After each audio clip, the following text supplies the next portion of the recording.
진정한 사랑은 어떤 사람이 아주 높은 위치에 서서 자신이 사랑하는 사람에게 왜 그러는가라며 인정하지 않는 것이 아니라 그를 인정하고 사랑하는 그의 모든 연약함을 담당하며 그를 자신의 영광과 보배로운 사랑의 생명 안으로 온전히 인도하여 그가 나와 함께 영원한 사랑의 관계 속에서 누리게 하는 것입니다. 하지만 우리는 여전히 세상에서 이러한 사랑을 찾지 못합니다. 사람들 사이의 격차로 인해 서로를 온전히 배려하지 못하고 상대방의 연약함이나 무력함을 온전히 담당할 수 없기에 그러한 사랑은 온전히 이루어질 수 없습니다. 사람들 사이의 격차는 인간의 열심과 사랑으로 극복하기는 어렵기 때문입니다. 그러나 하나님의 사랑은 이와 같지 않습니다. 오직 하나님의 사랑만이, 오직 하나님의 구원만이 우리의 모든 연약함과 무력함을 진정으로 담당하며 우리를 그분의 영광과 그분의 완전한 사랑 가운데로 인도하여 사람이 그분의 사랑과 구원을 온전히 받게 하십니다. 오늘의 본문에는 이러한 보배로운 복음의 소식이 충분히 담겨 있습니다. 함께 히브리서 2장 16절에서 18절을 보겠습니다. 이는 확실히 천사들을 붙들어 주려 하심이 아니요 오직 아브라함의 자손을 붙들어 주려 하심이라. 그러므로 그가 범사의 형제들과 같이 되심이 마땅하도다. 이는 하나님의 일에 자비하고 신실한 대제사장이 되어 백성의 죄를 속량하려 하심이라. 그가 시험을 받아 고난을 당하셨은즉 시험받는 자들을 능히 도우실 수 있느니라. 하나님이 세상을 이처럼 사랑하사 독생자를 주셨으니 이는 그를 믿는 자마다 멸망하지 않고 영생을 얻게 하려 하심이라. 그분의 구원은 참으로 어찌 이리 오묘한지요. 사람이 도저히 상상할 수 없는 방식으로 그분은 이토록 완전하게 그분의 완전한 사랑으로 그 사랑과 구원을 온전히 이루셨습니다. 오늘의 말씀은 이렇게 말합니다. 이는 확실히 천사들을 붙들어 주려 하심이 아니요 오직 아브라함의 자손을 붙들어 주려 하심이라. 이 뜻은 그분은 천사를 통하여 우리를 구원하신 것이 아니라 아브라함의 자손을 통하여 우리를 구원하려 하십니다. 그분이 누구십니까? 그분은 바로 다윗의 자손이십니다. 요한계시록에서 그분은 자신을 다윗의 뿌리라고 말씀하셨습니다. 주님은 또한 아브라함이 나기 전부터 내가 있느니라 하셨습니다. 그런데 왜 자신을 아브라함의 자손이라는 위치와 신분에 두셨을까요? 다음 구절을 통해 충분히 깨달을 수 있습니다. 그러므로 그가 범사의 형제들과 같이 되심이 마땅하도다. 이는 하나님의 일에 자비하고 신실한 대제사장이 되어 백성의 죄를 속량하려 하심이라. 이 구절에서 그분이 천사들을 붙들어 주려 하지 않으셨는지, 즉 천사를 통해 우리를 돕고 구원하지 않으셨는지에 대해 충분히 설명되어 있습니다. 왜일까요? 천사가 얼마나 능력이 많습니까? 사람이 위험에 처했을 때 천사는 순식간에 와서 구할 수 있습니다. 예를 들어 베드로가 옥에 갇혔을 때 다음 날이면 그를 끌어내어 처형하려던 밤이었습니다. 그 감옥 문이 얼마나 견고했고 겹겹이 닫혀 있었습니까? 그때 천사가 즉시 나타나 그를 아주 신기하게 끌어냈습니다. 바울이 옥에 갇혔을 때도 큰 지진이 일어나 착고가 다 풀리고 즉시 나오게 되었습니다. 사람이 위험과 곤경에 처했을 때 천사는 즉시 사람을 구원할 수 있으며 그 어떤 장애물도 그를 막지 못합니다. 천사는 언제 어디서든 날아다닐 수 있고 사람의 힘으로는 막을 방법이 없습니다. 그런데 왜 하나님은 천사로 하여금 계속 사람을 구원하게 하지 않으시고 아브라함의 자손을 통해 사람을 온전히 구원하려 하셨을까요? 그 이유가 아래에 나옵니다. 그러므로 그가 범사의 형제들과 같이 되심이 마땅하도다. 천사가 모든 일에 있어서 사람과 똑같아질 수 있습니까? 18절에 그가 시험을 받아 고난을 당하셨은즉 이라고 하셨습니다. 천사가 이와 같이 시험을 받아 고난을 당할 수 있습니까? 없습니다. 오직 혈과 육을 가진 사람만이 시험을 받아 고난을 당할 수 있습니다. 그러므로 범사의 형제들과 같이 되심이 마땅하도다라는 뜻은 그분이 혈과 육을 가진 사람이 되셔서 사람이 직면하는 시험과 도전, 고난과 압박, 그리고 무력함을 모두 겪으셨다는 것입니다. 하지만 천사가 사람이 겪는 일을 이해할 수 있겠습니까? 왜 앞서 사람이 무엇이기에, 인자가 무엇이기에라고 말씀하셨겠습니까? 천사의 눈으로 볼 때는 사람은 어찌 저 모양인가? 사람은 왜 저리 연약한가? 왜 저리 나약하며 어떤 일에 저토록 긴장하고 큰 압박을 느끼는가 라고 생각할 것입니다. 천사는 알지 못하기 때문입니다. 왜냐하면 그는 혈과 육을 입지 않았기 때문입니다. 천사는 혈과 육을 가진 사람의 느낌을 알지 못합니다. 이 땅의 사람이 마주하는 모든 시험과 압박을 천사는 알지 못합니다. 그러나 오직 우리의 구주께서는 오직 아브라함의 자손을 붙들어 주려 하심이라고 하시며 여기서부터 아브라함의 자손에 대해 말씀하십니다. 하나님이 아브라함에게 내년 이맘때에 내가 반드시 내게로 돌아오리라 하셨고 1년 뒤에 그의 아내 사라가 이삭을 낳았습니다. 이때 하나님의 약속의 말씀이 임하였고 그 약속이 아브라함의 자손 가운데로 왔습니다. 말하자면 이것이 갖는 의미는 하나님의 약속이 이미 아브라함의 자손 가운데 임하였고 이스라엘 사람들의 조상이라는 위치가 되었다는 것입니다. 그러므로 하나님은 이미 어디에 계십니까? 이스라엘 사람들 가운데, 이스라엘의 역사 가운데 계십니다.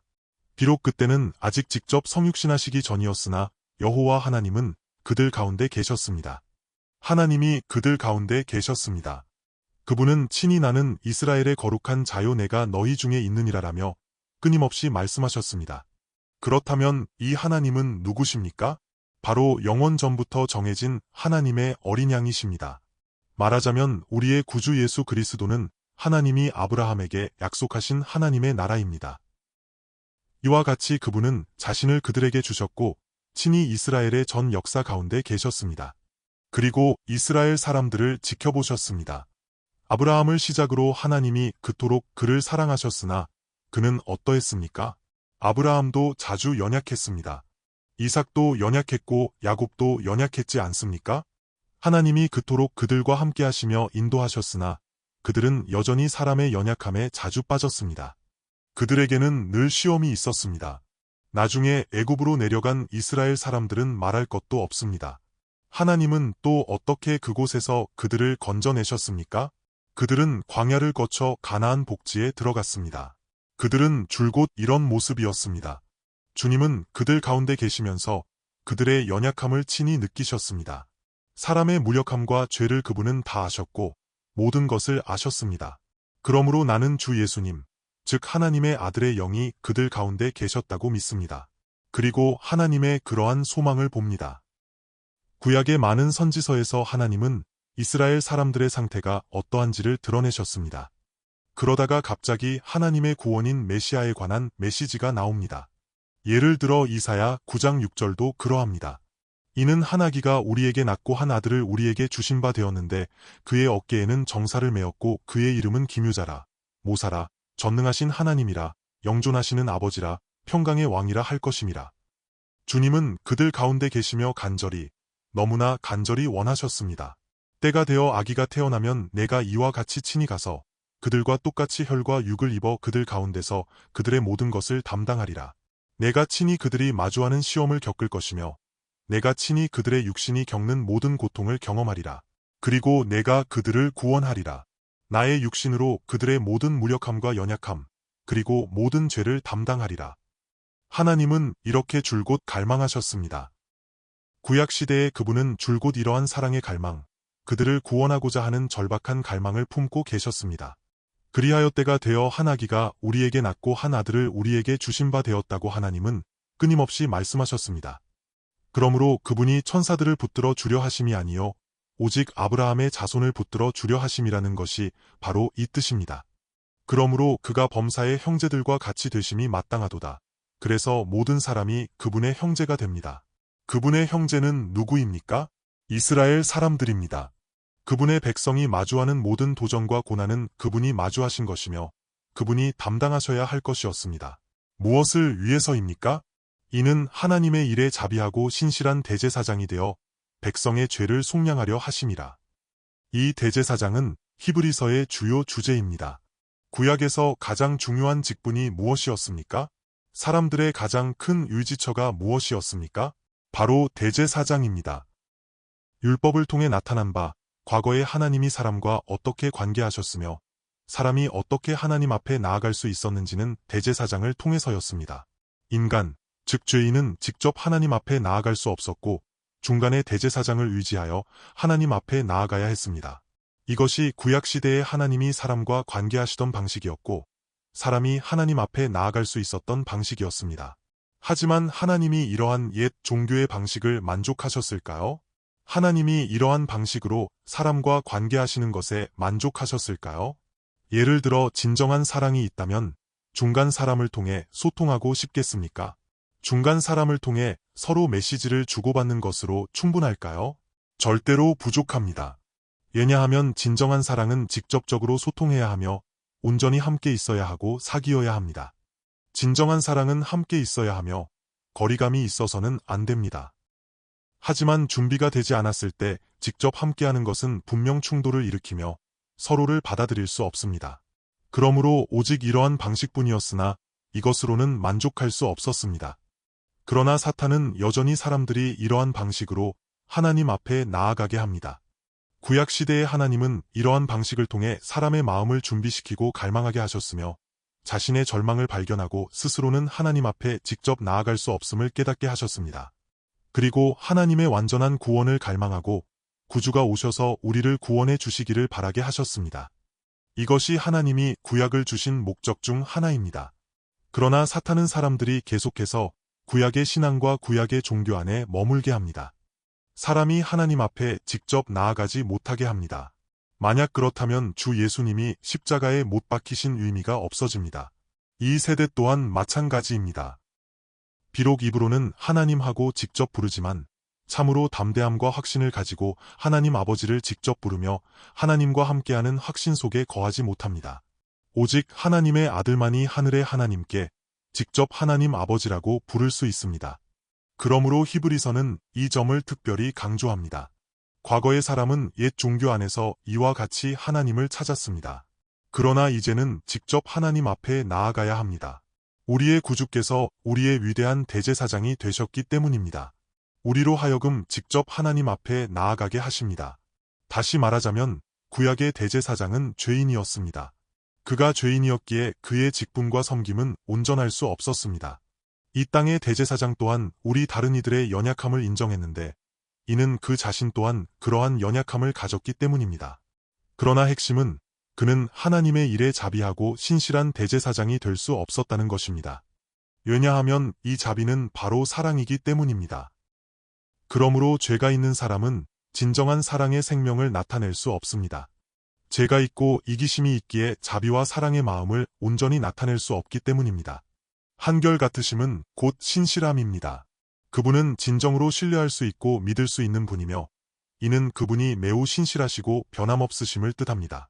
하지만 죄가 있는 사람, 죄가 있는 대제사장은 사람과 하나님 앞에 온전히 한결같을 수 없습니다. 죄인은 언제든 변할 수 있고 신뢰할 수 없기 때문입니다. 그러나 우리 은혜의 주님은 죄가 없으십니다. 그분은 사람이 마주하는 모든 시험과 모든 고난을 겪으셨으며 심지어 사람이 겪는 것보다 더 깊은 고난을 경험하셨습니다. 그럼에도 그분은 하나님을 사랑하셨고 하나님 아버지께 온전히 순종하셨습니다. 그러므로 그분은 진정으로 아버지의 심장으로 사랑의 마음으로 자비를 베푸셨습니다. 진정한 사랑을 위해 그분은 이처럼 신실한 대제사장이 되셨고 백성의 죄를 속량하기 위해 화목제물로 드리셨습니다. 대제사장의 일은 하나님의 일이 아니라 사람의 일입니다. 사실 대제사장의 직분은 사람의 위치에서 하나님께 기도하며 백성을 위해 하나님의 자녀들을 위해 중보하고 하나님의 자녀들을 위해 화목제물을 드리는 것입니다. 주님 또한 이와 같으십니다. 그분은 천사가 아니며 아브라함의 자손이시고 직접 성육신하셨습니다. 그분은 인자가 되셔서 온전히 사람의 위치에 서셨습니다. 그분은 인자이시며 말하자면 사람의 위치에서 사람을 대표하여 하나님께 기도하고 하나님께 제사를 드리며 백성의 죄를 속량하기 위해 화목제물로 드리신 것입니다. 주님 자신이 친히 우리의 모든 연약함과 모든 죄를 담당하셨습니다. 그러므로 그분의 직분과 사역은 온전하며 백성의 죄를 위해 화목제물로 드리셨습니다. 구약의 율법 제도에 따라 대제사장이 제물을 드렸을 때 하나님이 기뻐하셨습니까? 아니었습니다. 하나님은 너희가 드리는 제물을 내가 기뻐하지 아니하노라 하셨습니다. 이러한 동물들을 끊임없이 반복해서 드려졌으나 이는 단지 예표와 상징일 뿐이었습니다. 동물이 어떻게 나의 죄를 담당할 수 있겠습니까? 그것은 나와 무관한 존재이기 때문입니다. 이는 오직 예수 그리스도를 예표하고 상징하는 것이며 오직 그분만이 우리의 죄를 담당하실 수 있습니다.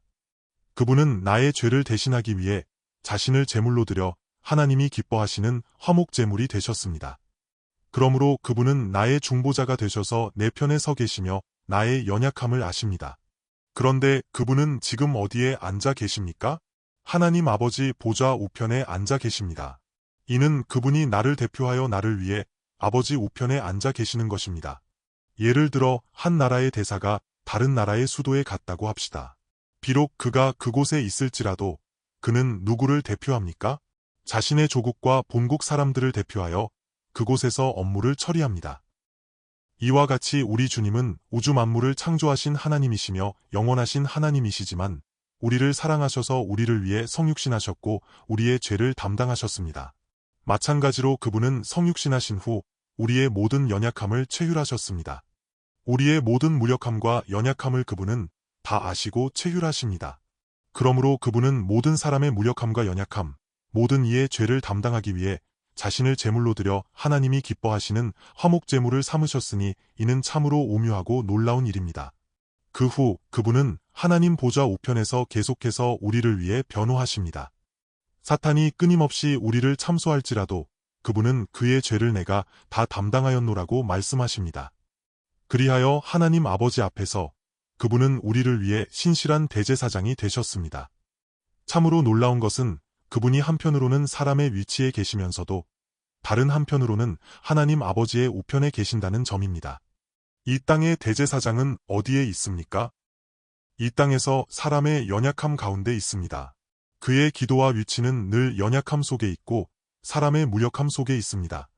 그러나 주님은 이미 온전히 아버지 우편에 계시며 우리를 위해 자비하시고 신실한 대제사장이 되셨고 여전히 성령을 통해 우리와 함께 하십니다. 18절을 보십시오.